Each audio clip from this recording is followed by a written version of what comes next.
Assalamualaikum warahmatullahi wabarakatuh. Perkenalkan, kami dari kelompok 12 yang beranggotakan Anggreni Pramudia Baktiar, Aura Jihan, Ikrimah Abasi akan mempresentasikan materi bioteknologi. Bioteknologi berasal dari kata bios yang berarti hidup, teknos yang berarti penerapan, dan logos yang berarti ilmu. Bioteknologi adalah manipulasi organisme atau komponen-komponennya untuk menghasilkan produk yang berguna. Sejarahnya, bioteknologi ditemukan oleh Louis Pasteur pada tahun 1857 hingga 1876. Pada saat itu, dia sedang melakukan fermentasi yang dihasilkan dari bantuan mikroorganisme. Pada tahun 1919, masyarakat mulai mengenal bioteknologi. Sejarah bioteknologi modern baru muncul sekitar 10 tahun kemudian, tepatnya pada tahun 1928. Pada masa itu, Alexander Fleming berhasil menemukan antibiotik penicillin dan penicillium. Kemudian pada tahun 1950 hingga 1960, antibiotik mulai kembali melakukan pemurnian yang memanfaatkan strain bakteri. Tepat pada akhir 1970-an, bioteknologi mulai mendunia hingga sekarang. Macam-macam bioteknologi itu ada dua jenis. Yang pertama, bioteknologi konvensional, yaitu bioteknologi yang memanfaatkan mikroba, proses biokimia, dan juga proses genetik alami baik berupa mutasi atau rekombinasi genetik.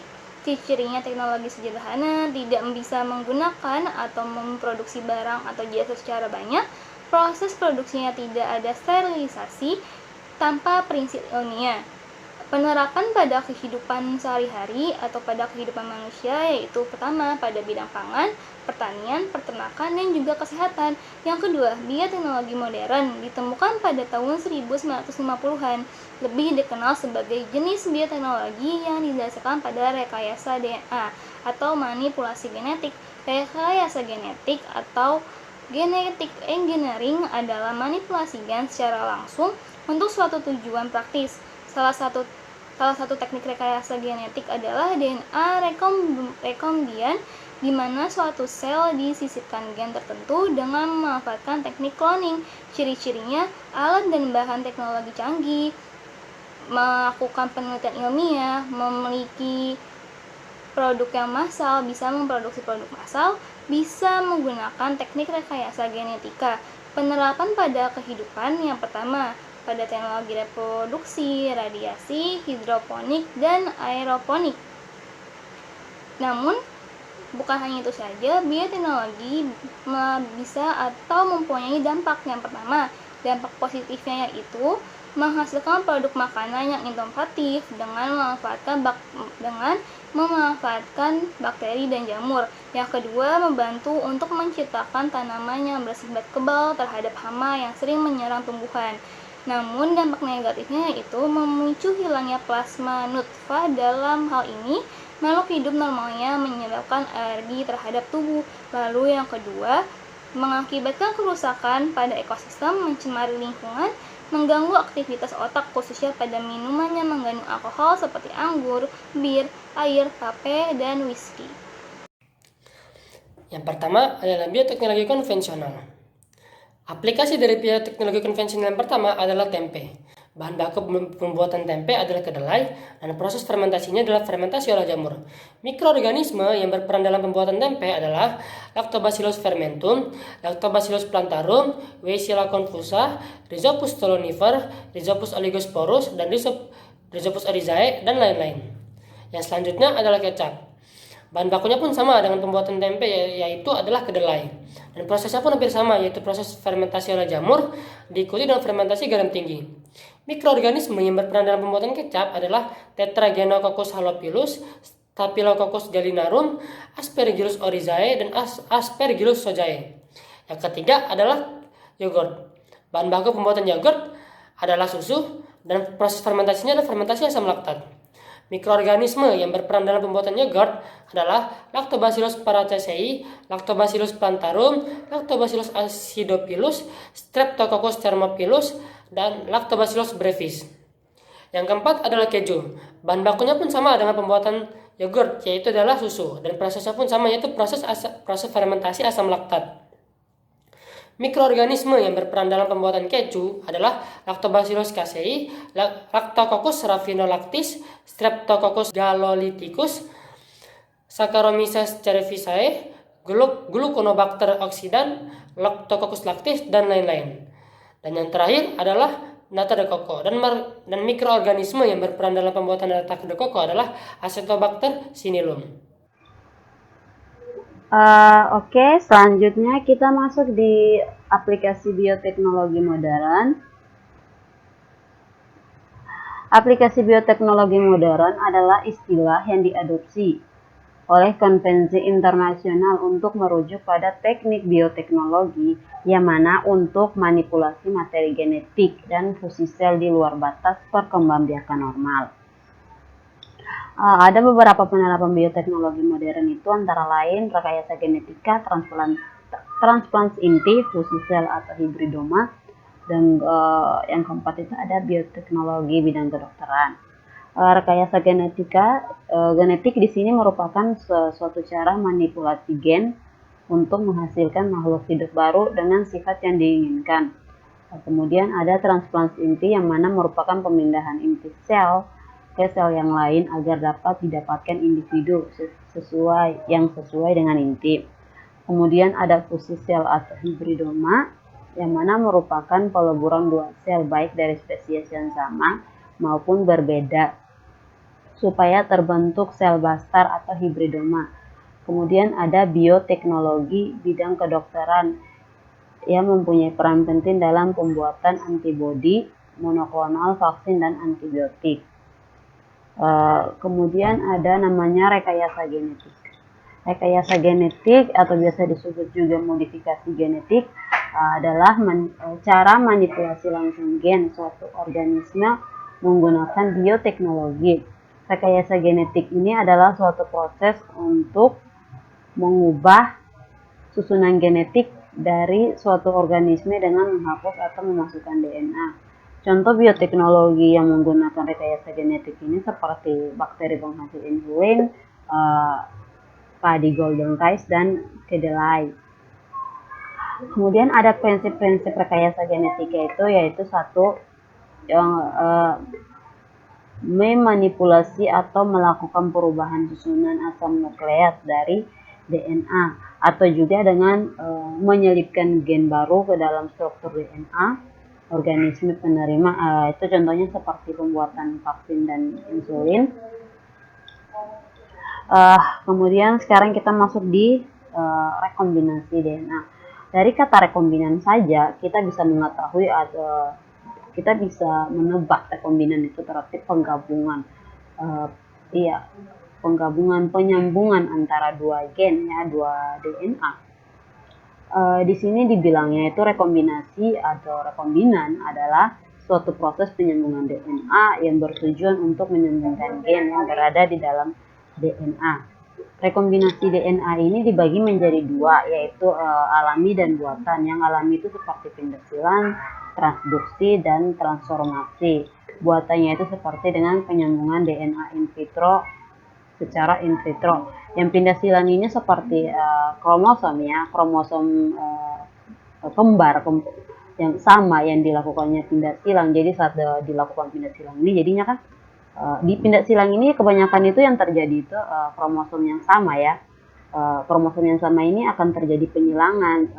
Gimana sih tujuan untuk penyilangannya itu? Supaya untuk menghasilkan organisme atau produk yang baru yang sesuai dengan apa yang kita inginkan gitu ya, di bagian pindah silang ini. Jadi pindah silang ini jadi kromosomnya ini, kromatinnya ini akan kan karena sama jadi akan ditarik kan, jadinya tertempel gitu kan, jadi ada satu kan kayak dua gini. Nah kan gimana kan dua begini kan, jadi pasti yang otomatis yang apa namanya kayak warna biru kan ada empat ya, contohnya ada empat. Jadi empat ini dua warna biru, dua warna putih contohnya ya. Jadi kan karena mereka kembar, jadi kan pastinya bakal gabung dong ya.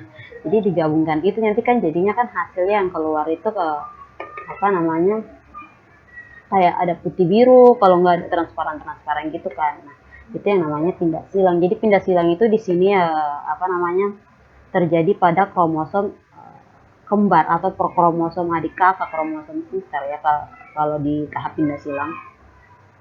Kemudian ada tahap rekombinasi DNA. Tahap rekombinasinya ada pemotongan plasmid, menyisipkan gen atau fragmen DNA, memasukkan DNA ke dalam sel bakteri.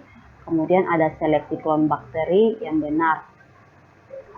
Pemotongan plasmid di sini itu pertamanya itu harusnya di sini diseleksi dulu plasmidnya, diseleksi dulu DNA-nya. Plasmid yang diseleksi ini pasti dari si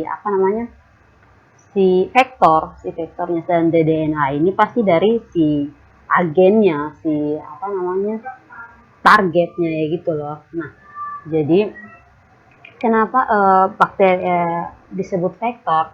Karena vektor itu sebagai dalam arti bisa kita anggap sebagai alat atau media ya, media untuk membawa informasi genetik tersebut. Nah, jadi dipotong pemotongan plasmid. Jadi dipotong dulu nih plasmidnya. Setelah dipotong itu pakai apa? Nah, dipotong itu pakai yang namanya enzim restricted endonuklease.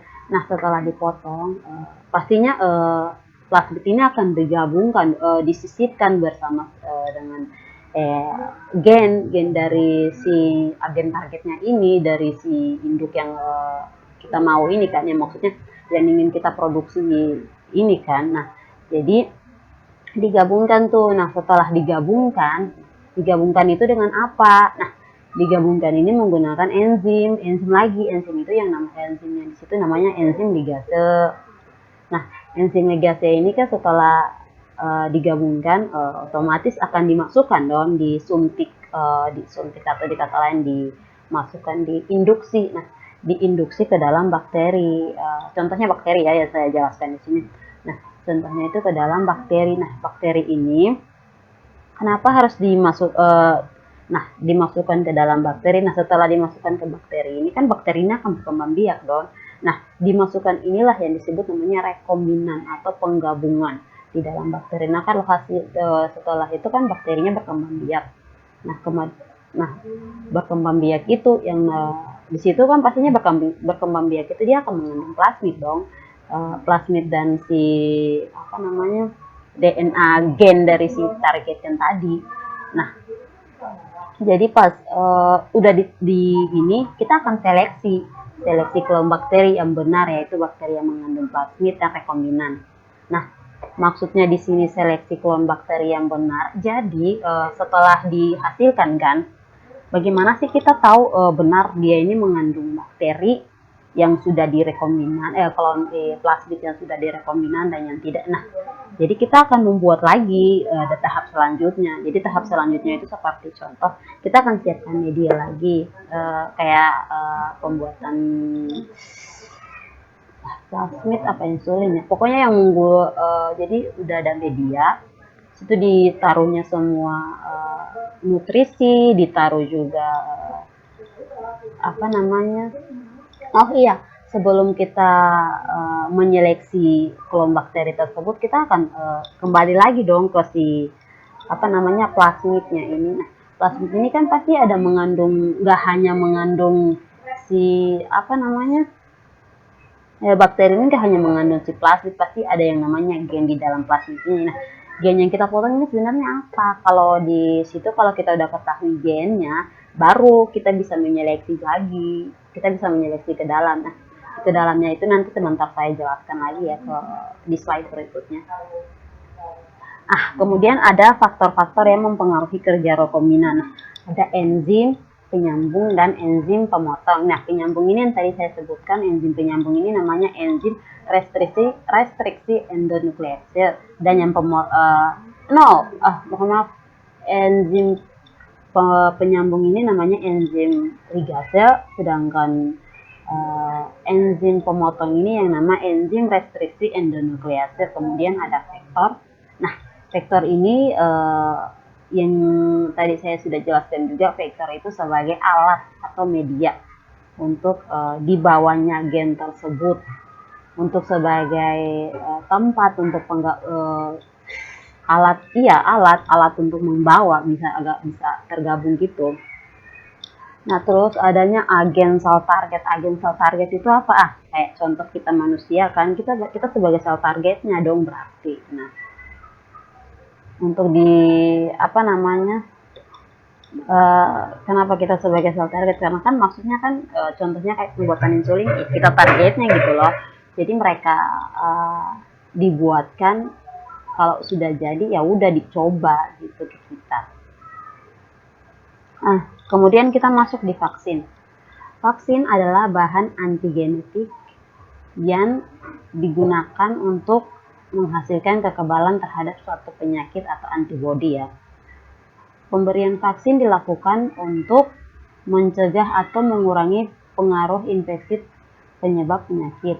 Nah, vaksin ini mengandung bakteri, racun atau virus yang mana menyebabkan penyakit yang telah dilemaskan atau sudah dimatikan.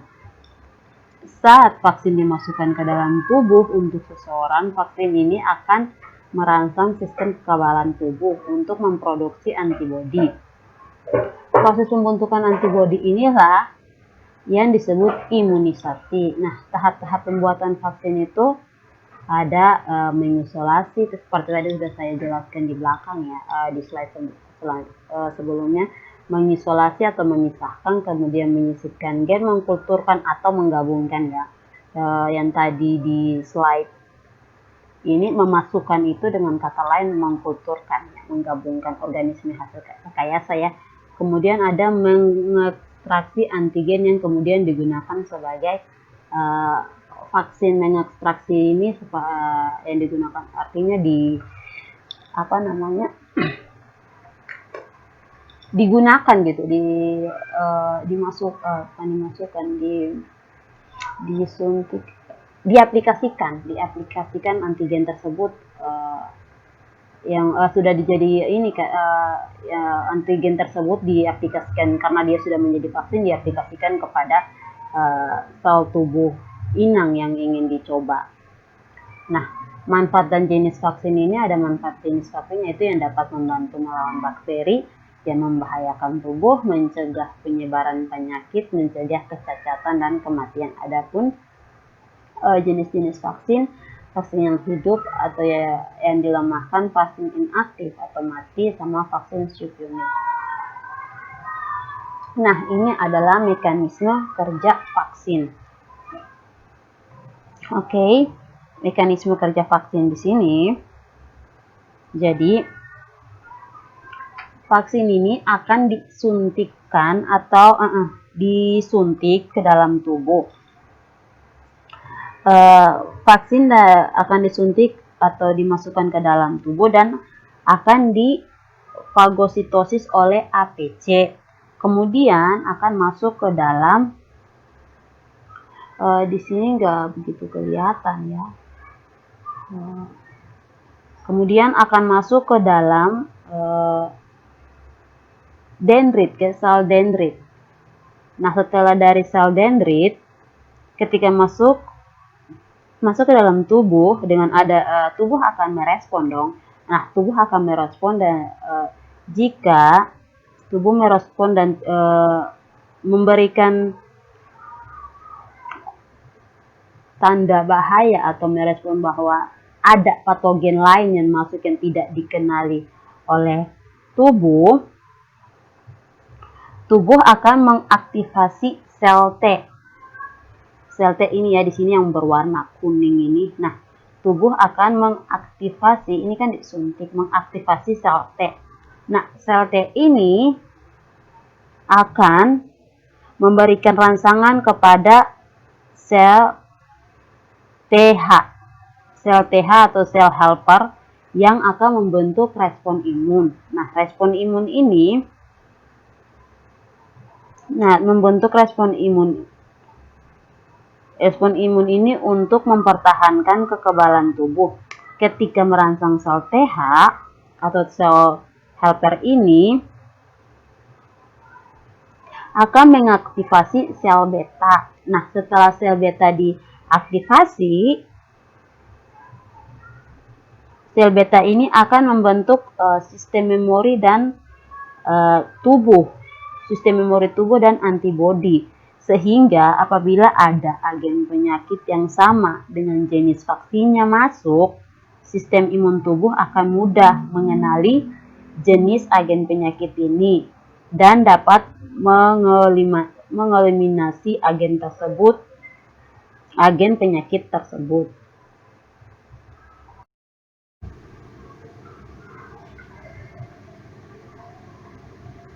Oke, sekarang kita masuk di insulin. Insulin adalah suatu hormon polipeptida yang diproduksi dalam sel-sel beta, kelenjar Langerhans pankreas. Insulin ini berperan penting dalam regulasi atau pengaturan kadar gula darah. Hormon insulin ini yang diproduksi oleh tubuh dikenal juga sebagai sebutan insulin endogen. Produk hormon insulin ini terdapat pada manusia, yang mana dapat juga dihasilkan dari teknik rekayasa genetika dengan teknologi plasmid. Produksi insulin ini dapat dilakukan dengan cara mentransplantasikan gen-gen pengendali hormon tersebut ke plasmid bakteri. Keberhasilan memindahkan gen insulin manusia ke bakteri sudah dapat diperoleh, yaitu melalui bakteri yang tumbuh dengan metode fermentasi, teknologi plasmid yang bertujuan untuk membuat hormon dan antibodi. Misalnya untuk membuat hormon insulin dengan teknologi plasmid, kemudian ada gen atau DNA yang digunting dengan enzim endonuklease restristik, dan DNA atau gen yang disambung dengan enzim nuclease.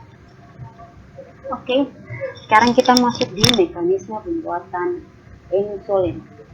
Dalam pembuatan insulin pasti kita akan membutuhkan namanya DNA. DNA itu kita dapat dari mana? Dari manusia. Kenapa dari manusia? Karena ini kan kita membuat insulin sendiri yang tadi telah kita pelajari merupakan hormon untuk pengaturan regulasi kadar gula darah. Nah, jadi DNA ini kita ambil dari manusia, dari manusia di pankreas di pulau-pulau Langerhans. Dan setelah kita ambil DNA ini akan kita potong. Nah, kita potong ini menggunakan enzim yang namanya enzim restriksi endonuklease. Untuk untuk membuat insulin pasti kita membutuhkan yang namanya vektor sebagai penggabung ya. Nah, vektor di sini adalah bakteri. Kenapa saya sebut bakteri? Karena kan ini membuat insulin dalam membuat insulin itu kan bisa kita gunakan vektornya itu bakteri ya, untuk dijadikan sebagai alat atau sebagai uji coba ya. Dari itu contohnya itu seperti bakteri yang bisa kita ambil contoh itu seperti bakteri E. coli ya. Nah, di sini bakteri ini kita akan mengambil plasmid dari bakteri tersebut. Nah, kenapa kita ambil plasmid dari bakteri ini? Jadi plasmid dari bakteri ini kan merupakan DNA juga ya dari bakteri. Nah, kenapa harus ambil dari bakteri? Karena bakteri memiliki 2 DNA. Nah, DNA inti sama DNA cadangan. Nah, inti itu yang biasanya dia gunakan di dalam tubuh. Terus kalau yang plasmid ini biasanya itu jarang terpakai, hanya sebagai cadangan. Nah, jadi maka dari itu plasmidnya diambil dari si bakteri ini. Karena kan si plasmid ini merupakan DNA cadangan ya. Nah, setelah diambil, plasmid ini akan dipotong. Nah, dipotong ini menggunakan enzim yang namanya enzim restriksi endonuklease. Enzim ini yang memotong si plasmid ini, kemudian plasmid yang terpotong ini akan digabungkan karena kan ukurannya sama kan, jadi tersambung. Nah, disambungkan di sini menggunakan apa? Di sini menggunakan enzim yang namanya enzim ligase. Nah, setelah digabungkan, kedua gen ini akan dimasukkan kedua gen DNA ini akan dimasukkan ke dalam sel target. Sel target di sini adalah bakteri. Nah, setelah dimasukkan ke dalam sini, jadinya si bakteri ini merupakan si hasil dari rekombinan dong, kan sudah dimasukkan di karena telah dimasukkan si plasmid sama gen yang telah disambungkan ini ke dalam bakteri. Jadi bakteri ini merupakan hasil dari rekombinan atau penggabungan antara dua DNA. Nah, setelah di rekombinan ini, dia akan bereproduksi dan akan menghasilkan banyak sekali individu-individu bakteri yang baru. Nah, individu-individu bakteri yang baru inilah yang akan digunakan sebagai hormon untuk regulasi gula darah. Oke, itu untuk proses pembuatan insulin. Kemudian ada teknologi yang namanya teknologi plasmid.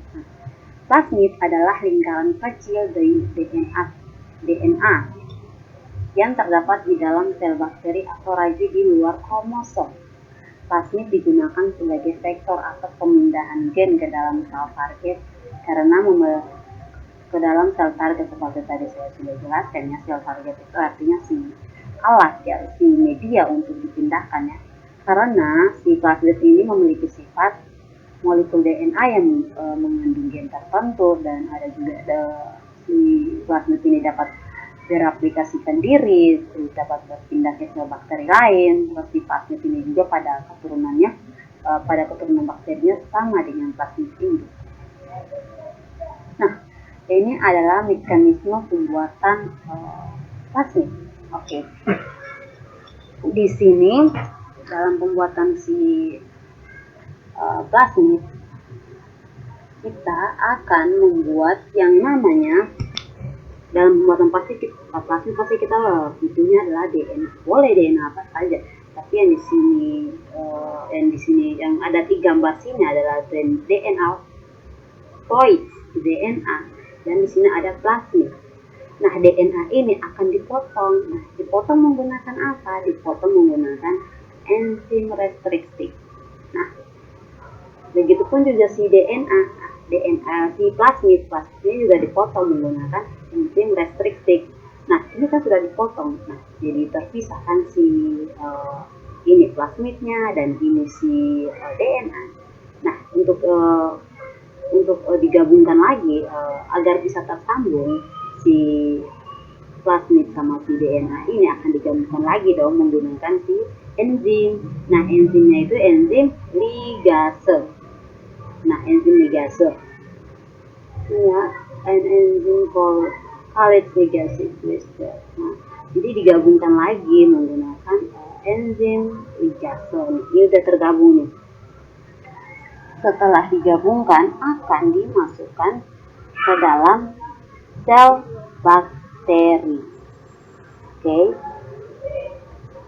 Nah, akan digabungkan, akan dimasukkan ke sel bakteri. Nah, jadi si plasmid ini akan diambil sama sel target, sel bakterinya ini ya, sebagai targetnya ini. Nah, jadi si plasmidnya ini, jadi bakteri di sini ada yang mengambil si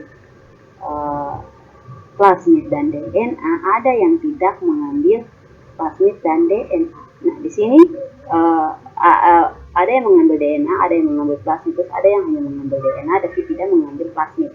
Nah, contohnya yang ini. Ini kan dia tidak mengambil plasmid kan.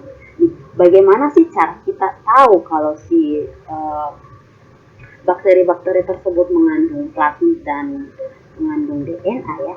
Nah, kita akan menggunakan media. Media ini yang namanya agar-agar. Sebelum kita menggunakan media, kita cari tahu dulu. Kita kembali lagi ke atas nih, ke plasmid. Di tempat mana sih yang tadi kita potong? Nah, plasmid yang kita potong ini kan adalah bagian plasmid yang mengandung enzim laktosa, gen laktosa. Gen laktosa ini yang gen laktosa ya. Nah, dan di sini ada plasmid ini dia juga merupakan plasmid yang DNA yang resisten terhadap ampicillin, kuat ya terhadap antibiotik ampicillin. Nah, jadi setelah kita ketahui kalau ini gen dari laktosa. Nah, dan ini ada ampicillin resistensi. Setelah kita ketahui gimana sih ya supaya bisa kita udah tahu karena kita akan menguji nih dari kelima bakteri ini. Mengujinya apa? Kita akan memasukkan gen laktosa, terus di laktosa kita akan memasukkannya namanya antibiotik ampicillin, gen ampicillin, terus sama protein. Ini kita akan protein. Ya, kita akan masukkan semuanya ini ke dalam media ini. Nah, media ini sudah tercampur sama gen laktosa dan antibiotik ampicillin, antibiotik si tahan atau resisten atau ampicillin, ya, gen yang tahan dalam gen yang kuat atau dapat bertahan dalam antibiotik ampicillin, ya. Nah, di sini kan sudah terdapat, kita masukkan ini semua bakteri yang 5 ini. Nah, setelah kita masukkan akan muncul apabila kita akan ketahuan di sini. Jadi apabila bakteri yang dimasukkan di sini kan ada warna biru, hitam, ya, hitam ke biru, ya. Kecil ini putih. Nah, biru dan hitam yang kecil ini, jadi bagaimana sih kita tahu yang sudah mengandung si plasmid atau rekombinan dan yang belum dan yang tidak mengandung plasmid sama sekali? Kita akan lihat di media di sini. Apabila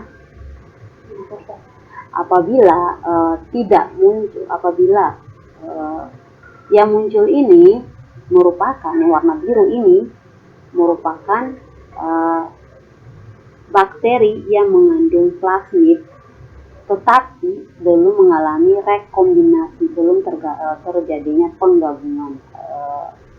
Belum terjadinya penggabungan. Sedangkan yang putih ini adalah merupakan bakteri yang mengandung DNA dan plasmid yang telah mengalami rekombinasi. Sedangkan kalau yang ini nih, dia kalau bakteri yang tidak mengandung si plasmid ini otomatis akan mati.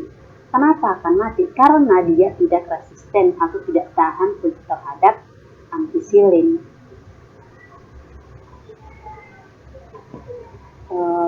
Sekiranya penjelasannya seperti itu, ya. Oke, sekian dari saya, akan dilanjutkan lagi sama yang lain. Terima kasih.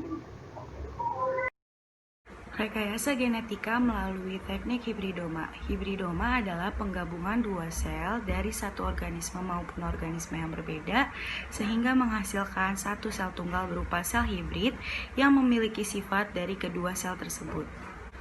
Hibridoma biasanya menggunakan teknik fusi sel yang dibantu dengan energi listrik atau elektrofusi. Hibridoma berguna untuk membuat antibodi atau hormon dengan jumlah yang banyak. Contohnya adalah antibodi monoklonal. Antibodi monoklonal adalah antibodi yang hanya spesifik mengenali satu antigen saja. Pada proses pembuatan antibodi monoklonal dibutuhkan 3 komponen penting, yaitu yang pertama sel wadah berupa sel yang mudah membelah, biasanya sel kanker. Yang kedua adalah sel sumber, yaitu sel yang memiliki sifat yang diinginkan berupa antibodi. Yang ketiga yaitu komponen fusi sel, yaitu zat-zat yang mendukung jalannya fusi sel. Tahap pertama dari pembuatan antibodi monoklonal yaitu pengambilan antigen atau penyakit dari pasien dan disuntikan kepada hewan pada contoh berupa tikus. Kemudian pengambilan sel limfosit B dari hewan yang telah memproduksi antibodi dari antigen tersebut yang akan difusikan dengan sel wadah berupa sel kanker yang telah dikultur, kemudian difusikan dengan menggunakan energi listrik atau elektrofusi yang akan menghasilkan satu sel tunggal berupa sel hibrid dari kedua sel tersebut yang memiliki sifat mudah membelah dari sel kanker dan juga memiliki sifat antibodi dari sel limfosit B. Kemudian sel hibrid tersebut diseleksi dan jika sudah didapatkan sel-sel yang memenuhi syarat, jika sel hibrid sudah diseleksi, kemudian hasil seleksinya akan dikloning atau diperbanyak dan barulah antibodi monoklonal dipisahkan dari sel hibrid, kemudian baru diinjeksikan kepada pasien yang membutuhkan antibodi dari antigen tersebut. Cloning adalah usaha untuk menduplikasi suatu organisme melalui proses aseksual yang sifatnya akan sama seperti induknya. Cloning dapat dilakukan pada tumbuhan dan juga hewan. Cloning pada tumbuhan berupa kultur jaringan, sedangkan cloning pada hewan terbagi menjadi 3, yaitu cloning embrio, cloning transfer inti, dan juga cloning terapeutik. Kultur jaringan merupakan salah satu cara memperbanyak tanaman secara vegetatif dengan cara membudidayakan suatu jaringan dari suatu tanaman menjadi tanaman kecil yang bersifat sama seperti induknya. Kultur jaringan ini dilakukan dengan cara mengisolasi bagian tanaman tertentu seperti tunas, ujung batang, ataupun ujung akar. Bagian dari jaringan tumbuhan yang akan diisolasi tersebut disebut dengan explant. Kultur jaringan memanfaatkan 2 kemampuan sel, yaitu kemampuan totipotensi atau kemampuan suatu sel untuk tumbuh dan berkembang menjadi individu baru yang lengkap, dan juga kemampuan autonom suatu sel, yaitu kemampuan untuk mengatur aktivitas hidupnya sendiri. Tahap-tahap kultur jaringan. Tahap kultur jaringan yang pertama yaitu tahap penyediaan nutrisi ataupun kondisi sebagai tempat pengisolasian eksplan. Yang kedua, tahap penyiapan eksplan dan penginisiasian eksplan. Yang ketiga yaitu tahap multiplikasi eksplan atau pengisolasian eksplan dalam media yang telah disiapkan. Yang selanjutnya yaitu pengakaran eksplan. Yang terakhir adalah proses aklitimasi atau proses peralihan dari masa isolasi agar dapat ditanam pada kondisi normal atau biasanya. Selanjutnya adalah cloning pada hewan. Yang pertama adalah cloning embrio. Cloning embrio adalah usaha yang dilakukan untuk menghasilkan individu yang identik dengan induknya tanpa adanya perkawinan secara alamiah. Cloning embrio biasa dilakukan pada hewan mamalia seperti sapi dan juga kelinci. Sedangkan pada manusia, cloning embrio biasa disebut dengan bayi tabung. Cloning embrio pada hewan diawali dengan pengambilan sel telur dan juga sel sperma dari induk terbaik, kemudian dilakukan fertilisasi in vitro atau fertilisasi di luar tubuh, yang kemudian menghasilkan zigot yang akan berkembang menjadi embrio, kemudian ditanamkan atau diimplantasi pada rahim induknya, yang kemudian akan lahir menjadi individu baru yang memiliki sifat identik dengan kedua induknya. Hal yang sama juga terjadi pada proses bayi tabung. Yang pertama, pengambilan sel sperma dan sel telur terbaik, kemudian dilakukannya proses fertilisasi in vitro atau di luar tubuh, kemudian barulah hasil fertilisasi in vitro tadi berupa embrio yang telah berkembang akan ditanamkan pada rahim ibunya dan akan tumbuh dan lahir menjadi individu baru. Ada 2 cara fertilisasi dalam bayi tabung, yaitu yang pertama cara konvensional. Cara konvensional ini dilakukan ketika sel sperma berkualitas cukup bagus dan juga berjumlah cukup banyak dan bisa bergerak sendiri menuju sel telur. Sedangkan jika kualitas sel sperma kurang baik atau kurang bagus dan juga berjumlah sedikit, dokter akan menyarankan untuk melakukan fertilisasi secara ICSI atau intracytoplasmic sperm injection, yaitu penyuntikan sperma secara langsung ke dalam sel telur. Hal ini dilakukan karena sel sperma dianggap tidak cukup baik untuk dapat langsung menembus sel telur secara alami, maka harus disuntikan agar langsung masuk ke dalam sel telur dan langsung membuahi sel telur tersebut. Selanjutnya, cloning pada hewan yaitu cloning transfer inti. Nah, cloning transfer inti ini memiliki prinsip yaitu dengan memasukkan atau mendonorkan inti dari sel somatik hewan yang diinginkan sifatnya ke dalam sel telur hewan yang sudah dihilangkan intinya. Setelah itu, sel telur yang sudah didonorkan intinya oleh sel somatik akan berkembang menjadi embrio dan kemudian akan diimplantasi kepada rahim induk asuhnya. Pertama kali penelitian tentang cloning transfer inti ini dilakukan pada katak. Nah, diambil sel telur katak, kemudian dihilangkan intinya. Yang pertama, pada percobaan pertama, dilakukan pendonoran inti dari sel katak yang masih belum terdiferensiasi sempurna, yaitu pada sel embrio katak. Setelah didonorkan, sel telur yang sudah didonorkan akan berkembang menjadi embrio, kemudian berkembang menjadi individu baru yang lengkap. Sedangkan pada percobaan kedua, didonorkan nukleus dari sel katak yang sudah terdiferensiasi sempurna, yaitu dari sel usus katak. Kemudian embrio yang dihasilkan dan yang telah berkembang itu pada akhirnya akan berhenti berkembang sebagian besar dan tidak akan menghasilkan individu baru yang lengkap. Dari percobaan kedua ini dapat disimpulkan bahwa semakin sel pendonor nukleus telah berdiferensiasi, maka akan berkemungkinan kecil untuk embrio dapat berkembang dengan sempurna. Akan tetapi pada tahun 1997, peneliti mengumumkan keberhasilan cloning pada domba Dolly yang dilakukan dari sel pendonor berupa sel somatik yang telah berdiferensiasi, yaitu dari sel kelenjar mamae atau kelenjar susu.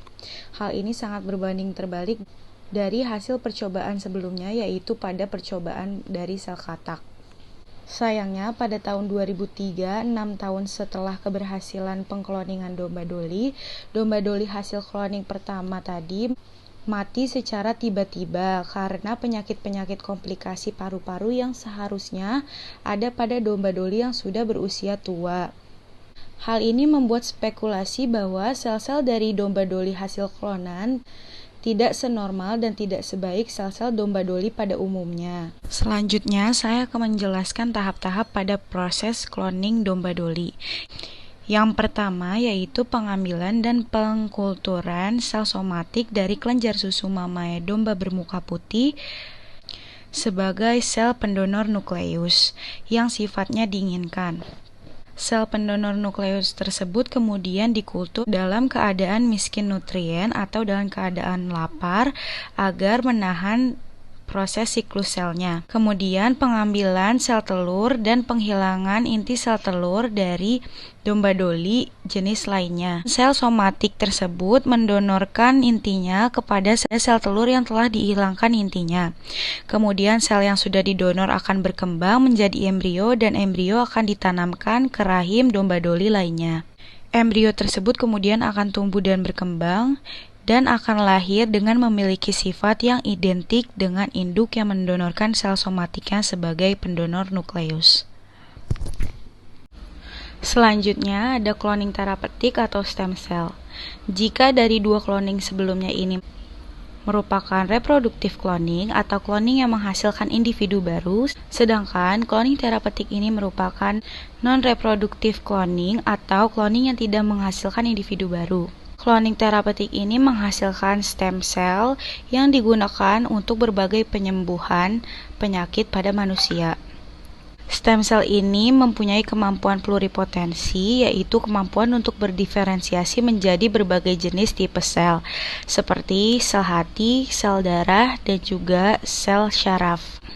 Jadi jika cloning reproduktif menghasilkan individu dari embrio, sedangkan pada cloning terapeutik ini dari embrio ini diambil stem cell yang dapat berdiferensiasi menjadi tipe-tipe sel tertentu yang akan digunakan untuk mengobati berbagai macam penyakit. Caranya dengan cara dikultur dengan berbagai kondisi yang berbeda sesuai dengan sel yang diinginkannya.